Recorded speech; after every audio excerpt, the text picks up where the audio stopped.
நான் முதலமைச்சர் அவர்கள் சமீபத்தில் முதலமைச்சர் அவர் அப்ப பார்த்தா தமிழ்நாட்டில் இருக்காருங்க ஐயா. அப்ப பார்த்தா அவர் பார்ட் டைம் சீஃப் மினிஸ்டர். இந்தியாவிலே பார்ட் டைம் சீஃப் மினிஸ்டர் பகுதி நேர முதலமைச்சர் யாருன்னா நம்முடைய முதலமைச்சர் அண்ணன் மு.க. ஸ்டாலின் அவர். 10 நாளா ஸ்பெயினுக்கு போயிட்டு நேற்று காலையில தான் வந்தார். வந்தோடனே பத்திரிகை நண்பர்கள் கேட்கிறார், சம்பந்தம் இல்லாம ஏதோ பேசுறார். எப்படி பேசுறாருன்னா, ஐயா இத்தனை நாளா முதலமைச்சர் எப்படின்னா துண்டு சீட்டை பார்த்து படிக்கிறத பார்த்திருக்கோம். ஆனா இன்னைக்கு கேட்க வேண்டிய கேள்வியும் துண்டு சீட்ல இருக்கு, சொல்ல வேண்டிய பதிலும் துண்டு சீட்ல இருக்கு. பத்திரிகையாளர் கேள்வி கேட்கும் போது அப்படியே பாக்குறாரு, 3வது கேள்வியா 5வது கேள்வியா அது 7வது கேள்வியா, இவன் 7வது கேள்வியா 3வதா கேட்கறான் அப்படின்னு.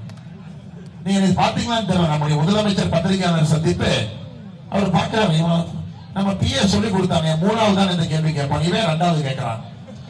ஒரு கேள்விக்கு பதிலை பார்த்து பார்த்து படித்துக் கொண்டிருக்கிறான்.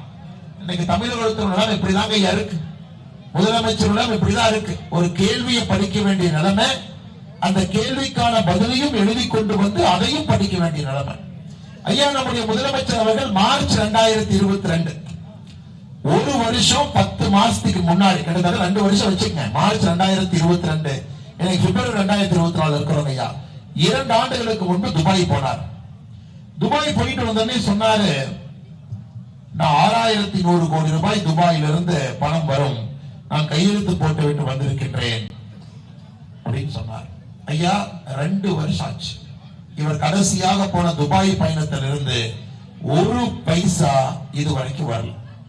அவர் துபாய் போயிட்டு வந்து பேசுறது எப்படி இருந்துச்சுன்னா, அந்த வடிவேல் சொல்லுவார் பாத்தீங்கன்னா, நான் துபாய்க்கு பிளைட்ல போகும்போது டிக்கெட்டே வாங்காம போவேன் அப்படின்னு. ஒரு படத்துல பாத்துக்கீங்களா ஐயா, ஒரு வடிவேல் படத்துல சொல்லுவார், நான் துபாய்க்கு டிக்கெட்டே வாங்காம போவேன் அப்படின்னு. அது போல துபாய்க்கு 6100 கோடி ரூபாய் வரும் என்று சொன்ன முதலமைச்சர் அவர்கள் 2 ஆண்டுகள் கழித்து இன்னும் 6 ரூபாய் கூட வரும். அதை குறிப்பாக அவர் சொன்னதுங்க ஐயா, இந்த நோபல் ஸ்டீல் நிறுவனம் என்கின்ற நிறுவனம் 1000 கோடி ரூபாய் தமிழகத்திலே முதலீடு செய்வார்கள் என்று சொன்னார். நாங்க சொன்ன இந்த நோபல் ஸ்டீல் நிறுவனத்தினுடைய அறக்கட்டளையினுடைய அட்ரஸ் சென்னையில, உதயநிதி ஸ்டாலின் அறக்கட்டளையும் ஒரே அட்ரஸ், ஒரே டோர் நம்பர், ஒரே வீதி, ஒரே தெரு.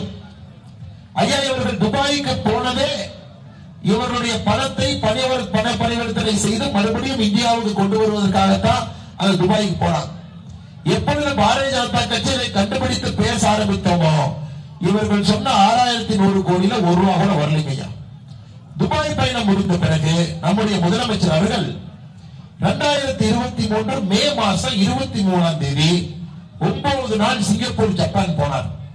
எதுக்குயா போறீங்கன்னு கேட்டா, ஜனவரி மாசம் 2024 உலக முதலீட்டாளர் மாநாடு வருது, அதற்கு அனைவரையும் வாங்க வாங்கன்னு கூப்பிடறதுக்காக போனார். சரி பரவாயில்ல, நம்ம ஒரு கல்யாணம் கூப்பிட போறார்.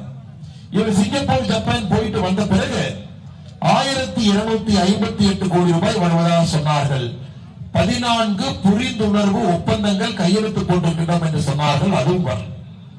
இன்னைக்கு உலக முதலீட்டாளர் மாநாடு முடிந்த பிறகு ஸ்பெயினுக்கு போறார் 10 நாள். ஏங்க இப்பதான் உலக முதலீட்டாளர் மாநாடு முடிந்தது, முடிஞ்சு 10 நாள் கூட எதுக்கு ஸ்பெயினுக்கு போறீங்கன்னு கேட்டா, இல்ல மறுபடியும் பணத்தை வாங்கி கொண்டு போகின்ற. ஐயா இந்த முதலமைச்சருடைய வெளிநாட்டு பயணத்துல பெரிய சிக்கல் இருக்கு.